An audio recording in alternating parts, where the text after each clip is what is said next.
Përshëndetje të gjithëve. Mirë se vini në ekranin e rë të SHNJHD në programin Mes Nesh për të kaluar bashkë momente të bukura, për të pritur në këtë studio të ftuar të ndryshëm e mbi të gjitha, për të trajtuar temat të rëndësishme që kanë të bëjnë me të gjithë ne, jo vetëm fenomene të ndryshme sociale, por gjithashtu edhe temat të cilat lidhen edhe me mirëqenien tonë.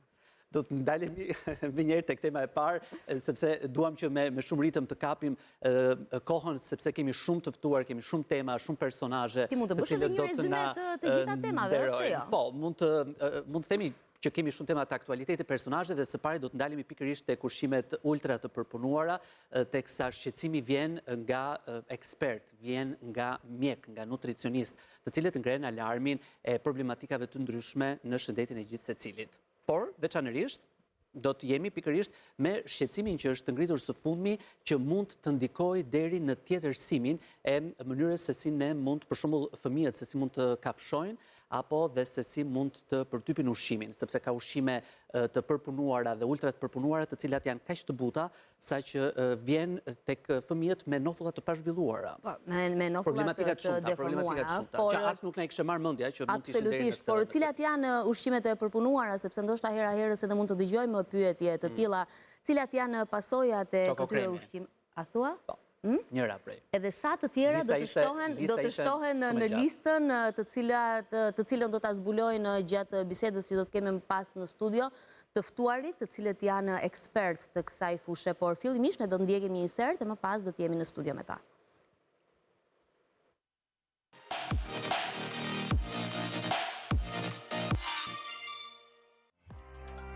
Ushqimet ultra të përpunuara kanë bërë që ekspertët të shqetësohen për efektet e tyre të mundshme në shëndetin e njeriut. Por tani shkencëtarët paralajmërojnë se ato mund të ndikojnë në mënyrën se si zhvillohet trupi ynë, veçanërisht nofulla. Disa studime të bazuara në matjet e kafkës së individëve nga popullata të ndryshme kanë zbuluar se forma e nofullës njerëzore lidhet me dietën. Popullatat e bazuara në buqësi u zbuluan se kishin një formë nofulle të ndryshme, zakonisht më të vogël se sa gjuhetarët mbledhës. Studiuesit kanë gjetur gjithashtu ndryshime në madhësinë dhe formën e nofullave të atyre që kanë jetuar para dhe pas industrializmit. Një kohë kur njerëzit filluan të mbështeteshin më shumë në ushqimet e përpunuara. Disa dhëmb gjithashtu janë bërë më të vegjël me kalimin e kohës.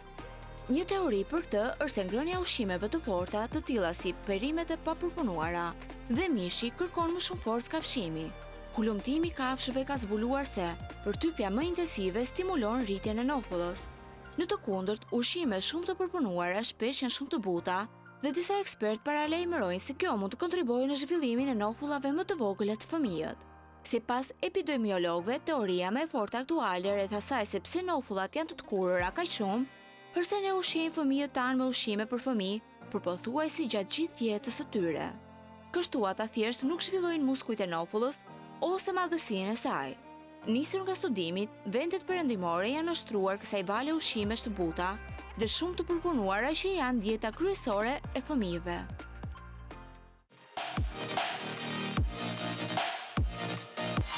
Dhe momentit të dashurisht ju prezantojmë të ftuarit në studio, të tjerë që do të na bashkohen në vazhdim për të folur mbi këtë argument që është shqetësim për të gjithë ne. Do t'ju prezantoj së pari zonjën Hyrida Basha, dietologe klinike, biologe molekulare. Përshëndetje, mirë se erdhët. Përshëndetje, faleminderit Knesi që jeni me ne. Ju prezantoj gjithashtu zotin Irfan Gjeçi, herbalist. Përshëndetje, mirë se erdhët. Përshëndetje, mirë se vjetëm. Knesi, do të kemi edhe të ftuar tjerë të cilët do të na bashkohen, por zonja Basha nisim bashkë për të kuptuar se me të drejtë ngrem pyetjen që çfarë janë njëherë ushqimet e përpunuara dhe ultra të përpunuara. Unë hyra dhe lexova se po sfidoja pakivën dhe pash që çokokremi ishte në mesin e tyre dhe zonja Basha që tund kokën, kështu që e kuptojmë fare mirë, por çfarë janë për të kuptuar dhe pastaj për të analizuar pasojat edhe dëmet. Patjetër.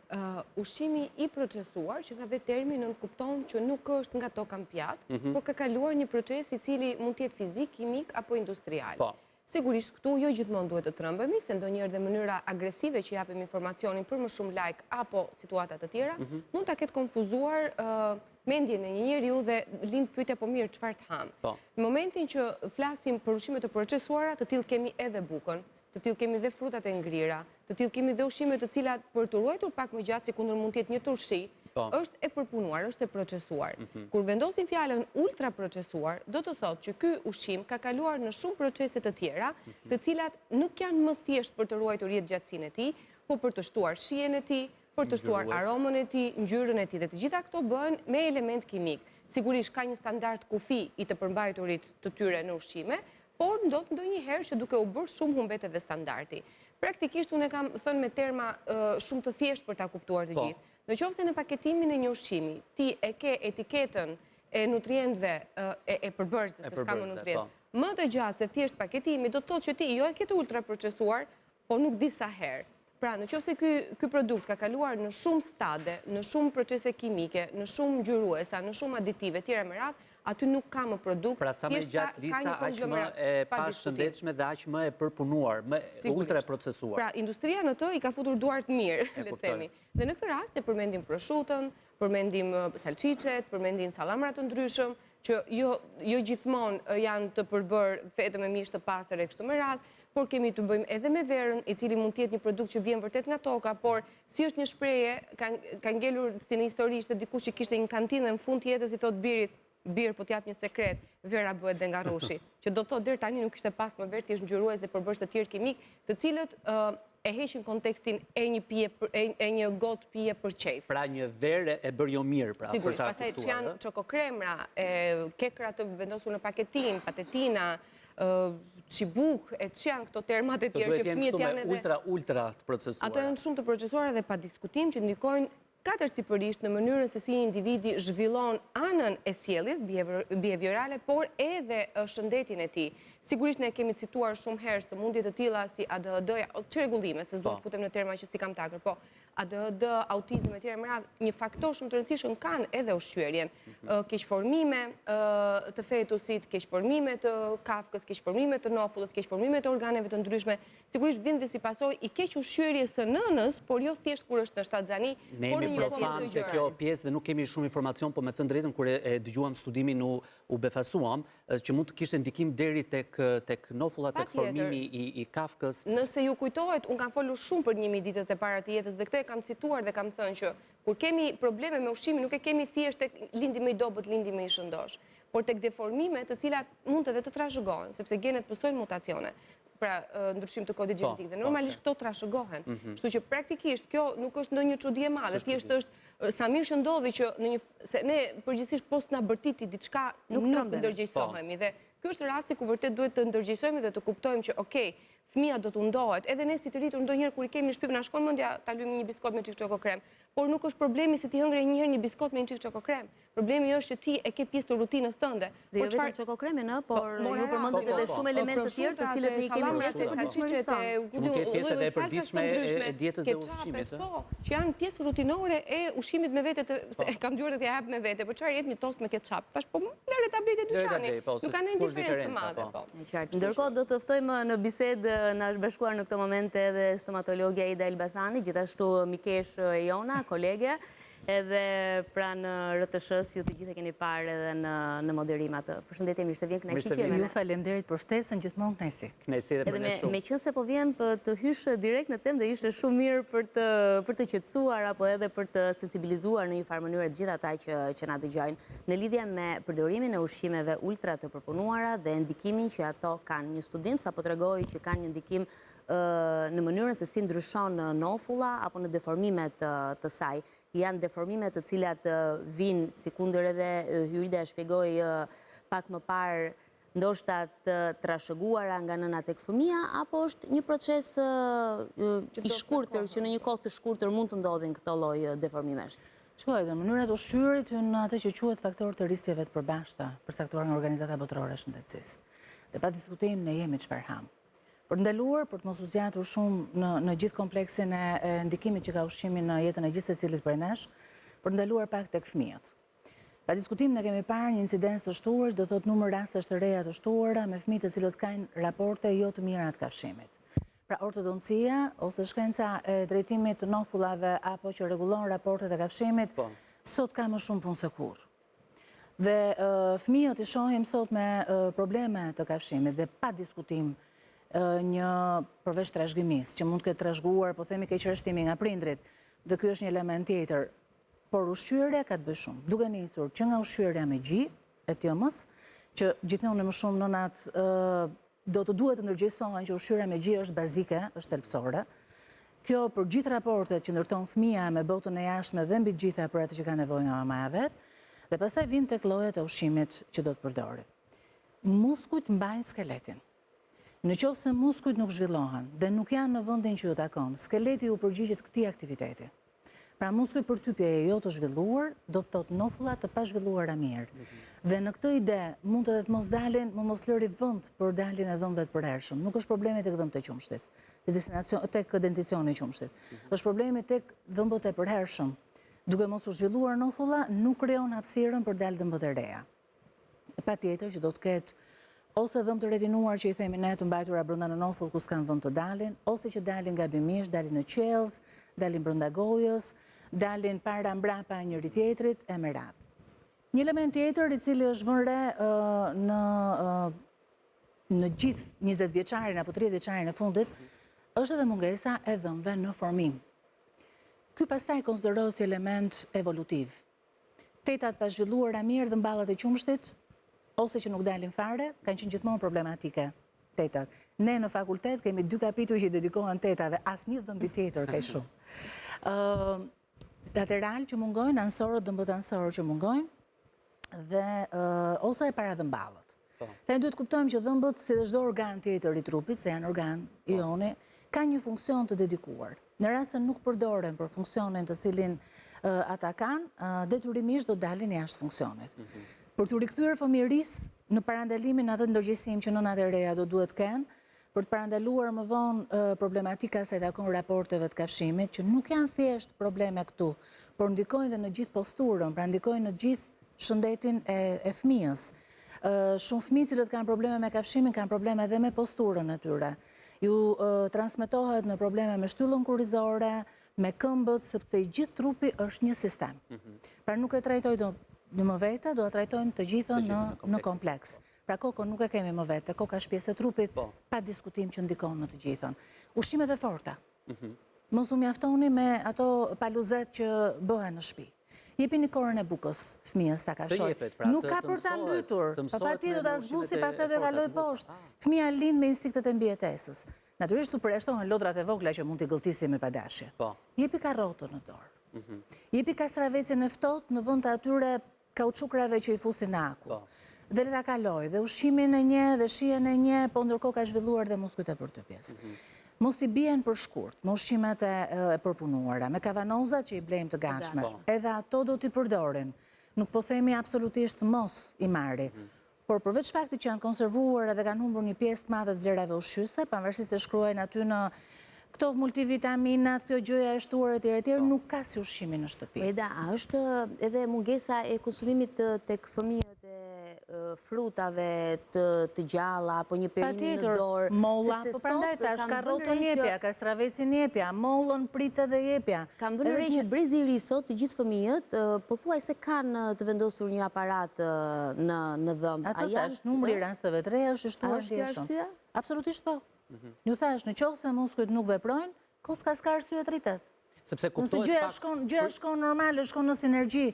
Muskujt duhet veprojnë, koska i përgjigjet. Megjithatë, për të justifikuar pak dhe prindit, se prindrit e rinj ose ata që janë prindër për herë të parë dhe kanë atë frikën mos mbytet, edhe më mirë i japin një lëng të shtrydhur se sa frutën, ë? Këtu është tek informacioni që jepet nuk se ka një lloj frike. Pse jemi mbytur ne? Qartë. Ja ku jemi. Vërtet. Praktikisht ne kemi ngrënë dhe frutat në dorë, edhe perimet në dorë, edhe korën e bukës në dorë, nuk na ka ndodhur asnjë gjë. Unë e kuptoj ritmin e jetesës, dhe hynë gjitha në stil jetesa dhe problematikat që kemi sot. Edhe për të rriturit lloj ushqyerjes, se ky është një argument që vlen vetëm për ne, po le të rrim tek fëmijët, duke qenë se kjo është tema e diskutimit për sot. Unë e kuptoj dinamikën e prindërve për të vrapuar tek punët, po ndoshta për të dhënë pak kohë më tepër, qoftë me dadon që e lën për ta instruktuar, me gjyshen në shtëpi në rastin më të mirë. Lërët i gatuaj nëna në shtëpi fëmijës. Lërët ta provoj gjellën ashtu siç është, të ushqehet siç jemi ushqyer dikur, ne këtë ADN kemi. Dhe për më tepër ne jemi vend mezetar, jemi të bekuar me gjithë llojet e perimeve dhe frutave nga më konsiderohet nga ditat më të shëndetshme në glob, praktikisht. Ne kemi fatin të jemi pikërisht në zonën e Mesdheut, pikërisht me këtë dietë, është gjuna ta vuajmë mungesën, për padije.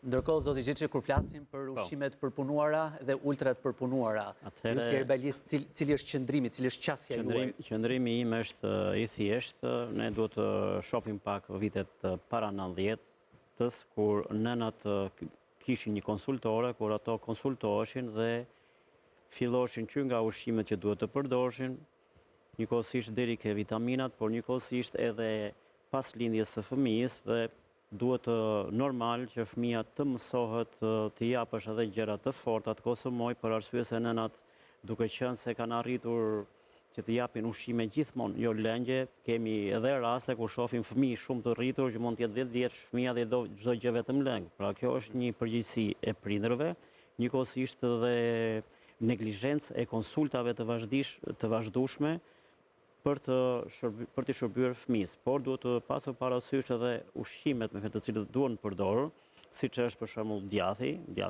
i mirë kuptohet, veza, por pas çdo vakti fëmia duhet të konsumojë një moll, është shumë mirë, për arsye të veri vëdhëmtë e tij në punë, siç e tha edhe zonja, me që duhet edhe korët e bukës, se çdo gjë duhet t'i përdori fëmia, për arsye sepse mbeten edhe dhëm shumë të vegjël, por njëkohësisht duke mos marrë dhe kalciumin, duke mos marrë dhe K2-shin, është një... Ose e mundur është të kemi këtë ushqim të shëndetshëm, se dua ta ndërlidh pak me atë që tha zonja Basha, që ideale do ishte nga toka ta kemi në kryes, po sa e mundur është kjo e para dhe e dyta edhe cilësia e asaj që marrim nga toka në pjatë. Për fat të mirë ka dhe disa fshatar që punojnë dhe ne mundet i gjejmë, siç tham, jo trangullin, majdanozi që ka K2-shin, për shembull, që ti bëhet një sallatë fëmijës me të mësohet edhe me këto çaj jeshil që duhet përdorur. Duhet shumëllojshmëria e ushqimeve, që ke majdanozi, kopra, këto duhet të përdoren ke fëmijët. Njëkohësisht edhe ke djathi që është shumë i mirë. Fjalë goja është hajde ta mësosh fëmijën me shijen e hudrës edhe të qepës. Duhet gradualisht. Nëse fillon që në fëmijëri, të gjithë kemi qenë fëmijë. Kemi ka përsëri gardin, kemi ngrënë kumllat e tjera, darvat pa pjekura. I kemi bërë. Fëmia ka atë natyrën e mbijetesës, siç e theksoi edhe zonja, që do të mbijetoj, por do dhe të provoj. Do të provoj. Dhe sigurisht, që ai të provoj, do të marrë edhe diçka të papjekur, ta konsumoj, kështu që forcon dhëmbët e tija. Njëkohësisht theksojmë që edhe vitaminat C është e domosdoshme dhe ajo duhet përdorur, sidomos ajo që është në formë pluri, që nuk ka mbetje të tjera, mbushje placebo, element lidh dhe kalcifikus, është mirë të përdoret. Si në formë pluri?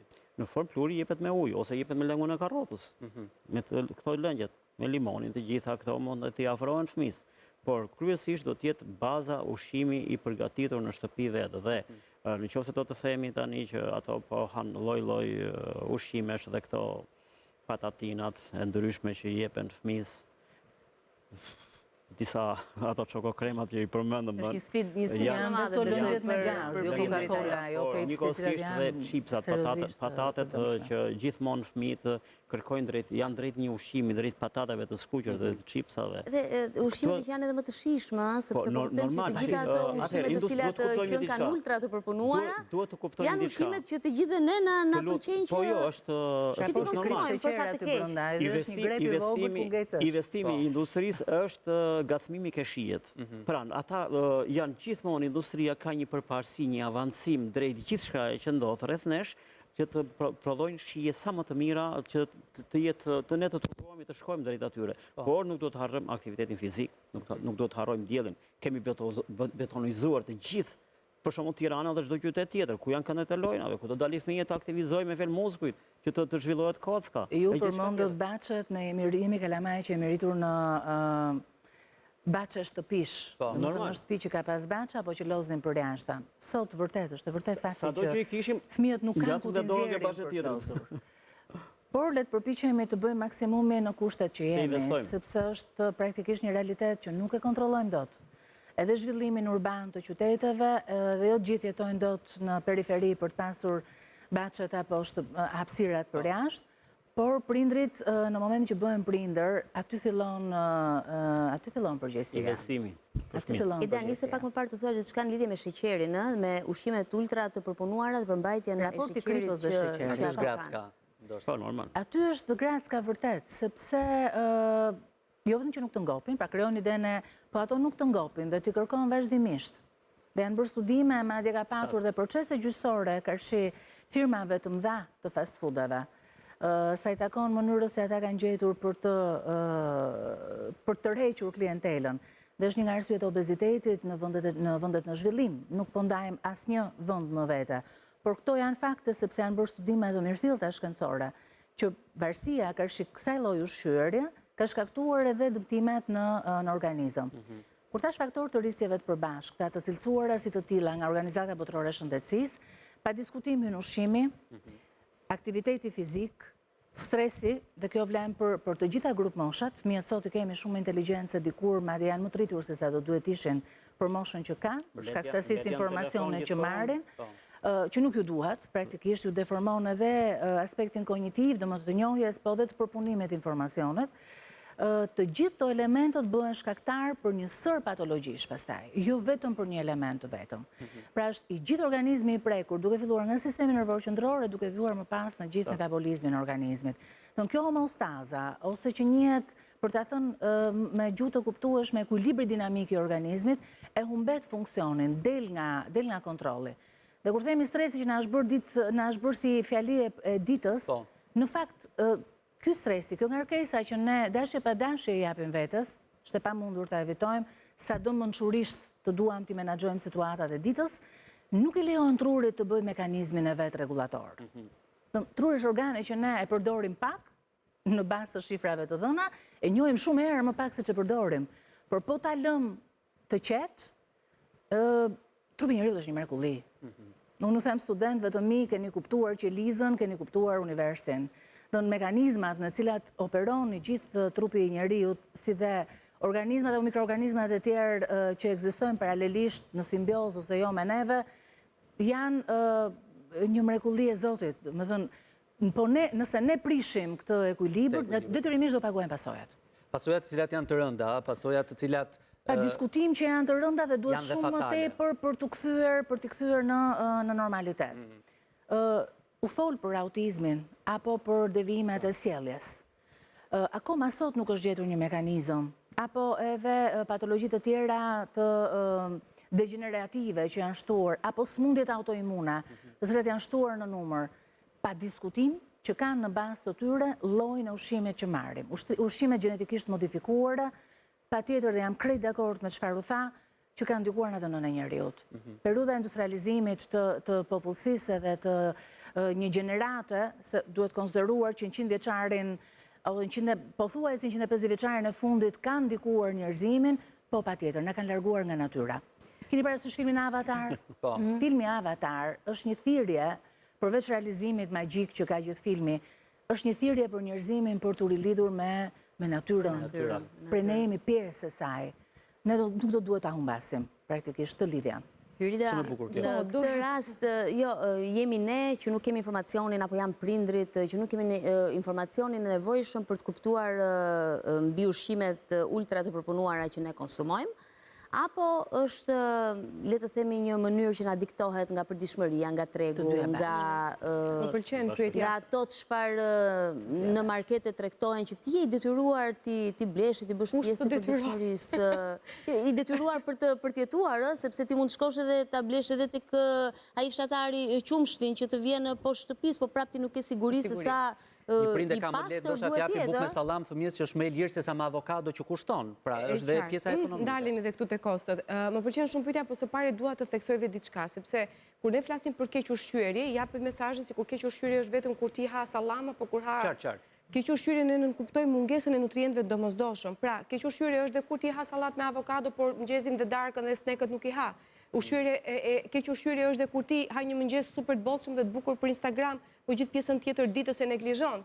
Ushqyerja është dhe kur shkon palestër, keq ushqyerja është kur shkon palestër për të bërë foto dhe jo aktivitet fizik. Pra, keq ushqyerja nuk është thjesht çfarë ti vendos në pjatë, por është ai regjimi që ty duhet të bashkëshoqëroj.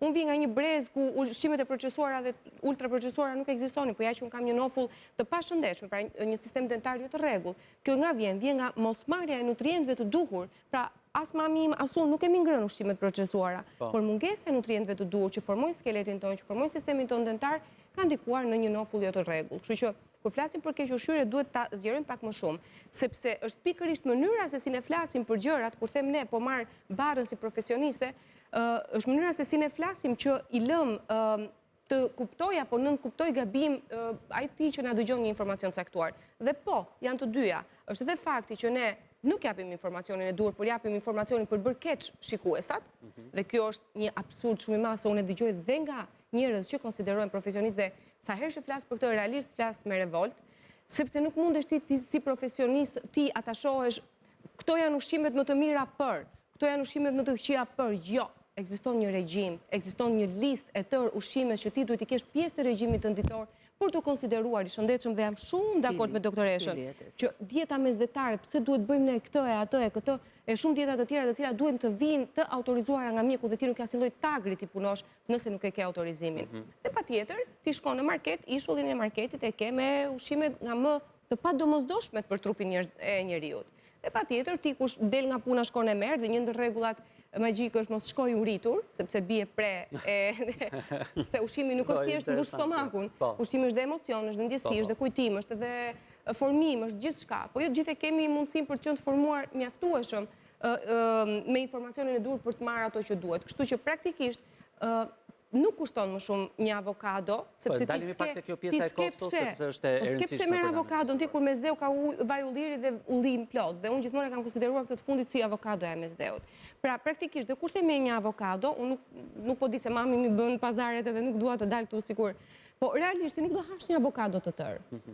Ti do hash dy, sepse do ta kombinosh me diçka tjetër, Pra, ushqimin tënd nuk e bën të shëndetshëm se more avokado. Ushqimin tënd të shëndetshëm e bën se ti në pjatë ke mikronutrientët e duhur, ke edhe të 3 makronutrientët. Një ndër gabimet që gjoj nuk ha bukën unë se shëndoshem. Kush e ka thënë këtë? Është moderimi. Është moderimi. Ti marrë shumë të moderuar. Të gjitha merri, ushqehu me gjithçka. Po, ndërkohë ne jemi në një, dhe doktoresha Eda e tha, jemi fiks në zonë mesdhetare, ti ke mundësi pafund për shumëllëshmëri produktesh. Është dieta më e mirë. Patjetër, përveç kësaj në të shtatin vit radha si është në sipër, dhe plus kësaj, ti edhe sikur të ishe në Ekuador apo ku diun në Australi, ti je një individ që genetikisht e përshtatur për atë zonë. Dhe nuk ke pse patjetër ti vuan kaq shumë për të marrë avokadon prej andej apo këtë atë. Patjetër ti do bësh diversitet në pjatën tënde për të shijuar gjëra të reja etj, por jo domosdoshmërisht ti mund të ruash ushqimet e sezonit për një sezon tjetër në kushte shtëpie, se nuk është fare nevojshme të ruash një produkt kur ti dhe në verë dhe në dimër e gjen po njësoj,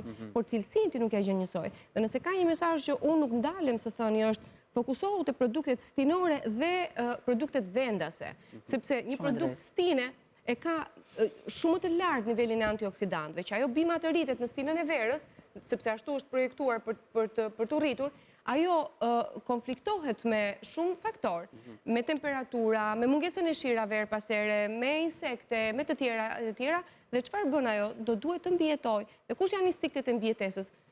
Prodhimi i antioksidantëve.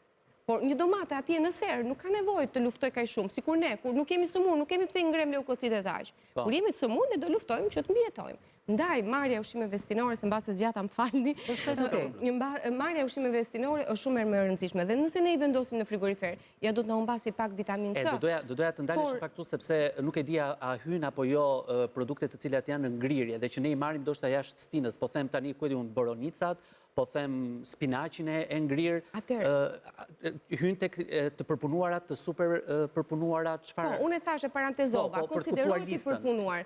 Por spinaqin që unë e laj në shtëpi, e thaj, e gri dhe vendos që se vakumi në ngrirje, unë këtë nuk e kam më ato të përpunuarin që diskutojmë, se kur ti shkon në market, ti merr një datë skadence 2 vite përpara. Nuk mund të ketë të njëjtat vlera ky ushqim edhe pse i ngrirë, sepse aty ka konservant që e ruajnë gjatë. Shelf life i një produkti është i caktuar, nuk mund të ri njësoj mishi me peshkun, me vezën, me perimet e të tjera me radhë. Kështu që kur unë po them në kushte shtëpie, po konsideroj këtë dhe ti e di që brenda 3-4 muajve ato ushqim duhet ta hash. Nëse është një produkt tjetër që mund të qëndrojë pak më gjatë, çdo ushqim ka temperaturën e vet të qëndrimit, kohën e vet të ruajtjes së përbërësve të tjera me radhë. Ai ushqimi, po zëm kot tani, spinaqi që ti e ke marrë në market, mund të ketë shumë kohëzgjatje nga realja, nga e vërteta. Dhe shumë vlera realisht kanë humbur, dhe një pjesë e mire e asaj që mbeten janë konservantët edhe ujë, dhe nuk është që kam më. Kurse në kushte shtëpie patjetër do humbi, se kjo frigoriferim nuk është magjik që ti ruhet gjitha vlerat. Po do humbi vitamina C, e cila nuk ruan, nuk qëndron, pra nuk është aktive në temperatura ekstreme të ulta. multivitamin C ke nga produkte të tjera që mund ta shoqërosh mjaftueshëm mirë. Pra po flasim për produkte ushqimore, në raste të nevojshme patjetër mund të merret suplementimi sikundër zotëria tha, kur është vërtet i nevojshëm, se e kemi marrë t'i japim çik se t'i rritet imuniteti. Çik. Çfarë do të thënë kjo çik? Sa është kjo çik? Dhe pse duhet kjo? Pra gjithçka ka një lloj limiti dhe një lloj standardi dhe gjithmonë duhet qëndruar brenda kufive që tham. Bukur. Eda, çfarë ndodh me pacientët që vinë drejtohen tek ju, që sjellin fëmijët, si paraqitet një situatë e përgjithshme e shëndetit të tyre oral, edhe cila është këshilla që u jep si mjekët duke parë të gjitha këto problematika që ne duket se na shqetësojnë, siç është edhe keq ushqyerja. Çdo situatë nuk po e quaj patologjike, po e quaj problematike. Elementi kyç është koha, kur ka ardhur. Sa më shpejt na vi, aq më mirë kemi mundësinë që në bashkëpunim me prindin, se patjetër është bashkëpunimi me prindin është shumë i rëndësishëm, që nga detaji që mos ke frikë do shkojmë ke doktoresha e deri tek fakti që çfarë thotë është ajo që duhet. Nëse i kapim shpejt problematikat, i zgjidhim akoma më mirë dhe patjetër që zgjidhen. Por duhet që prindi të jetë bashkëpunues me ne, sepse fëmia është i vogël, fëmia nuk e di. Ka kapriçot. Dhe ndonjëherë prindit për të marrë kohë për të mos u marrë me ta, ja plotsojnë ato kapriçot, që është pjesa më gabim. Ne e kemi përgjegjësinë. Dhe po flas në emër të prindit, pastaj dhe si mjek për të ndërgjegjësuar ata. Ju thash që është shtuar shumë numri i pacientëve që punohen në ortodonci, dhe unë bashkëpunoj me kolegët e specialiteteve për t'i marrë. Bashkëpunimi me kolegen time të ortodonte është shumë herë më i madh sot që flasim se sa 20 vjet përpara që unë kam filluar punën. Domethënë, shohim shumë më tepër raste që kanë nevojë për ndërhyrje përmbajtje aparatash, duke filluar që nga ato plastiket për rregullimin e dhëmbëve deri tek zgjeruesit e nofullave, më pas për drejtimin dhe rreshtimin e tyre. Por problemi është kur nofulla është e pazhvilluar. Ky është problemi. Mos nofulla e poshtme është problem, sepse është vetmja nofull e lëvizshme e organizmit. Dhe duke qenë vetmja nofull e lëvizshme varet vetëm nga muskujt. Dhe ato e ndihmojnë të zhvillohet. Është gjua, muskujt e dyshemesë së gojës, muskujt e qafës, muskujt mastikator, ato do e detyrojnë të shkojnë në pozicionin që duhet. Prindi kur e vëre? Dhe ndikon. Urdhëro? Prindi kur e vëre dhe kur duhet filloj të shqetësohet ndoshta? Kur duhet vi me fëmijën në klinikë, do të duhet të vi sa më shpejt. Sapo ti ke ndalë dhëmbët e qumshit të bëj një vizitë njohse me klinikën, pra të misohet me mjekun stomatolog. Dhe në klinikën time fëmijët kanë fest praktikisht. Unë i dua shumë edhe fëmijët moshën e fëmijëve, do që gjithë situata e ndërveprimit është shumë e bukur. Që atëherë duhet vinë. Nuk duhet presim që të kenë një problem. Pra nuk duhet të ketë dhimbje. Natyrisht edhe ato e menaxhojmë, pa diskutim. Pra kjo nuk duhet të sprapsë prindit, po nuk duhet presim të dhëmbi fëmijës dhëmbi. Kontrolloja atë të shkret gojë, shikoje si është situata, për t'i pasur ato dhëmë qumshit se shkojnë deri 12-13 vjeç, 15 vjeç. Është dhe kjo që nuk mjekohen dhëmë të qumshit do bien, po funksionin derisa të bien do duhet ta kryen ato. Dhënia e qumshit me sheqer ose lëngjeve me sheqer, derisa një gjyshes edhe gjyshet tona kanë bërë gabimet e veta, llokumen në nap që ta qetësoj kalamanin. Dhëmbët rrafshohen, është ajo që ne quajmë baby bottle tooth decay, apo prishja e dhëmbëve qumshit nga ushqimi shisheve me sheqer. Duhet evitohet konsumi sheqerit, e merr me frutin, nuk ka nevojë ta ketë shtesë. Mund t'i japësh pak mjalt pasi të kaloj një vjeç për t'i dhënë një shije tjetër për ta njohur dhe atë. Domethënë, konsultame dhe unë jam e bindur që ka konsultore të cilat e japin këshillimin, por duhet ta marrin dhe prindrit. Prindrit do duhet ta marrin. Sot ke botime pa fund. Këtë drejt Google-i, hape lexoje për çfarë do duhet. Do merre këshillën e duhur atje. Mos kalon në Instagram ose futu në portale të cilat japin këshilla të shëndetshme. Ke mundësinë e informacionit sot. Të thuar sot s'kam info, është shpreha e përtesës më të madhe. Kur është çështja tek ose mos dëshirës. Informacionin duhet marrë në burim për mua. Jam dakord me juve, po ju keni një faqe Instagrami, po themi, nuk të takon dot fizikisht, por mund të të konsultoj aty. Duhet pak që në shtatzani veprimi i nënës. Ajo fillon që kur mendon të konceptosh një bebe, do të praktikisht pjesa e përgatitjes. Para se të fillosh shtazanin, duhet me fjalë nga çifti me vetë merren disa masa. Të marrin të gjitha vitaminat, të jenë të shëndetshëm. Jam shumë dakord me juve. Dhe kjo pjesë pastaj në kohën e shtazanisë duhet të ketë kontrolle të vazhdueshme. Stili e testës, ajo që them deri tani. Se nëse neglizhon këtë pjesë më e mirë e nënave gjatë periudhës së shtazanisë apo edhe kur fillojnë dhe konceptojnë marrin vitaminat e nevojshme, prapa a mjaftojnë? Mjaftojnë për nënën. Bebja është një alien i vogël në trupin e mamit që i merr çdo gjë. Pra nuk e kursen të jëmën për të gjithë nevojat e veta. Është një qenie e vockël egoiste e pafundme. Nëna i merr për vete, nuk i merr për bebin. Pra suporton veten e vet deri në fund të laktacionit, deri në përfundim të dhënies me gjë. Si është e mundur, në çdo 20 persona vetëm njëri ka dhëmë të shëndetshëm. Pra është neglizhencë totale. Po ta mendojmë. Është në çik pjesa për ta mbështetur edhe zonjën që foli pak më parë, vini mjekë nutricioniste, unë erdha me vones në bisedë. Ska gjë, biologe klinike dhe biologe molekulare me një doktoratur në tumore neuroendokrin që do të thotë, oj njoh mjaftueshëm mirë si funksion që Liza s'ka dhe kjo më vjen i natë që njerëzit neglizhojnë të marrin informacion. E kanë shumë të thjesht të marrin shablon, gjën dhe produktin. Sepse edukimi shëndetësor është një nga elementët që neve na mungon në masë të konsiderueshme. Edukata shëndetësore. Se nëse ti e ke edukatën për të kujdesur për veten, ne neglizhojmë, bëjmë sikur se ke, nuk e shoh. Kemi ardhur dhe nga breza që nuk e kemi ditur, jam dakord, po tani jemi shumë. Është çështje edukate, po them, është çështje, është tipari i shoqërisë tonë, nuk është thjesht se i mungon vetëm një kategori e caktuar. Vrapojmë gjithçka dhe harrojmë gjërat më të rëndësishme për jetën. Ne fusim si struci kokën në rror dhe mendojmë që nuk është situata. Në fakt shëndetin tonë mund ta neglizhojmë, por shëndetin e fëmisë nuk duhet neglizhuar kurrë. Asi për vetën nuk ka si e transmeton, por patjetër po të doj, prandaj thash është çështje mungesë dëshire, do të di ku të referohet dhe ku të marrë informacion, që ta reflektojë, njeriu ka mundësi të ndryshojë në çdo moshë. Mjafton dëshira edhe vullneti për ta bërë. Të paktën përdorimi pas çdo vakti ose të paktën 2 herë në ditë një kokër molle do të ishte shumë i domosdoshëm për fëmijët. Të paktën të lajmë dhëmbët o zotri. Ajo është e para. Hyrida nuk e di se cilat janë... Më duket se ja penguam fjalën doktoreshës. Jo, s'ka gjë, e humbëm tani... Në mbështetje jam dakord me të gjithë logjikën e sjell nga të gjithë neve. Stili jetesës është bazik. Mënyra se si ne mendojmë dhe i shprehim apo i menaxhojmë veprimet e gjithë ditës, prandaj thash, gjërat e vogla bëjnë këtë gjën e madhe. Nëse ne menaxhojmë qoftë regjimin që u soll në vëmendje që është absolutisht me vlerë, unë e para kam një regjim gabuar ushqimor. Pavarësisht se kujdesem që gocës t'ja bëj fëmijës apo e proklamoj apo bëj një promovim të këtij stili jetese të shëndetshëm, ne jemi të parët që nuk e kemi kaq shumë të shëndetshëm. Po na ndodh që të çdoj edhe të duam, edhe të duam na ndodh, është normal. Në sensin e kësaj, por jam plotësisht dakord. Në ditët kur jemi qetë dhe arrim ta menaxhojmë ushqyerjen e rregullt, oraret e gjumit, zgjimit dhe menaxhimit punëve, patjetër ndihemi më mirë. Absolutisht. Rritja e kortizolit në organizëm, pastaj hormonit të stresit është gjithë baza e gjithë keq menaxhimit të pjesës tjetër. Hyrida, doja të pyesja në lidhje me produktet që mendon se janë të domosdoshëm për të hequr nga kuzhinat tona. Nuk e di nëse ka dhe çfarë ke vënë re edhe në kontakt vazhdueshëm me pacientët e tu kur vinë dhe drejtohet. Cili është ai përbërës që ne e përdorim dhe e përdorim shpesh dhe nuk duhet.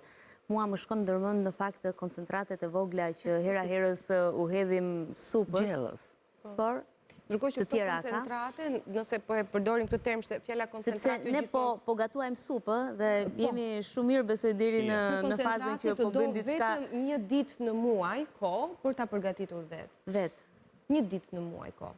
Pra atë të dielën që ti mund ta bësh dhe në formën e një argëtimi me fëmijën. Në qoftë se ne kemi folur shpesh për ushqyerjen e fëmijëve, një ndër këshillat me forcë që kanë dhënë është mbaje fëmijën aty kur gatuan. Se fëmija duhet të shohi, jo të dëgjoj. Unë mund të flas gjithë ditën mbi këto që them, por nuk e bën ai nëse nuk e shef. Nëse unë hedh ato koncentratit pluhur, ai thotë çfarë thotë kjo. Pra në momentin që ti e mban fëmijën aty gjatë gatimit, do të thotë që ti po i edukon atij në mënyrën më të mirë të mundshme. Sigurisht kjo është një ndër produktet që jo që nuk duhet të ekzistojë, por nuk duhet të ekzistojë. Mora unë një shembull, po sepse besoj që përdoret absolutisht. Sepse thash kur ti ke mundësinë ta bësh vet, është tek sheqeri pastaj nuk jam kaq radikale sepse ti sheqer ke dhe nga fruta. Gjithë problemi është çfarë lloj sheqeri përdor ti. Dhe një ndër të tjerat mite është sheqeri kafë është më i shëndetshëm se sheqeri gjithmonë. Dhe unë për këtë jam masakruar shumë herë dhe do vazhdoj ta pranoj masakrën tuaj. Sheqeri kafë dhe sheqeri bar të dashur njerëz është e njëjta gjë. Ajo që është ndryshe në sheqerin kafë është malasa, që është një pigment natyral, jam dakord. i jep ngjyrë dhe aromë ndryshe dhe kekun e bën shumë të bukur. Por, nëse takon vlerave ushqyese, ka 0,002 mg hekur që nuk bën magji në trupin tonë. Është thjesht një mënyrë marketingu për ta shitur më shtrenjtë atë produkt. Dhe nëse do duhet të krahasonin dëmin që bëni bardhi me kafin, është e njëjta gjë. Shkruani çfarë doni pastaj. Me rëndësi për t'i thënë gjëra të pavarësisht kostos nga prapa. Ëmbëlsues kemi mjaltin, ëmbëlsues kemi xilitol, sheqer nat alkool, që nga ana tjetër edhe tek persona diabetik nuk shkaktojnë dëme. A është i shtrenjtë? Më i shtrenjtë se sa terapia për diabet? Nuk është. Ushqim tjetër që nuk duhet, sasia e kripës, në mënyrë kategorike mos e hiqni kripën totalisht. Se, në më thënë njerëzit bëjnë ekstremet, e heqin fare e mbajnë pa. Patjetër që 5 gram në ditë krip, ne duhet ta konsumojmë. Pjesën tjetër, ne e marrim nëpërmjet perimeve, nëpërmjet lëngjeve, pra elektroliteve, gatimeve të tjera merat. Pra ne e marrim kripën. Pra kripa nuk është vetëm në ACL. Kriprat që duhet të marrim ne janë të ndryshme. Çfarë duhet të heqim ne kategorikisht? Hapim frigoriferin dhe çfarë duhet heqim? Se, sheqeri, ndoshta dhe kripa në mas, por kur flasim për ushqime ultra të përpunuara, se më shqetësoj kjo pjesa e koncentrate, ultra të përpunuara, ne tham, çfarë është ketchup, këto salsat e ndryshme, majonezi, sallami, salcice, të gjitha këto ushqime të cilat industria ka gjetur një pikë shumë të bukur dhe thot bliss point. Bliss point çfarë është? Është kombinimi i ingredientëve të ëmbël, të kripur dhe yndyrna që ta bëj sa më të të shijshme dhe konsistente.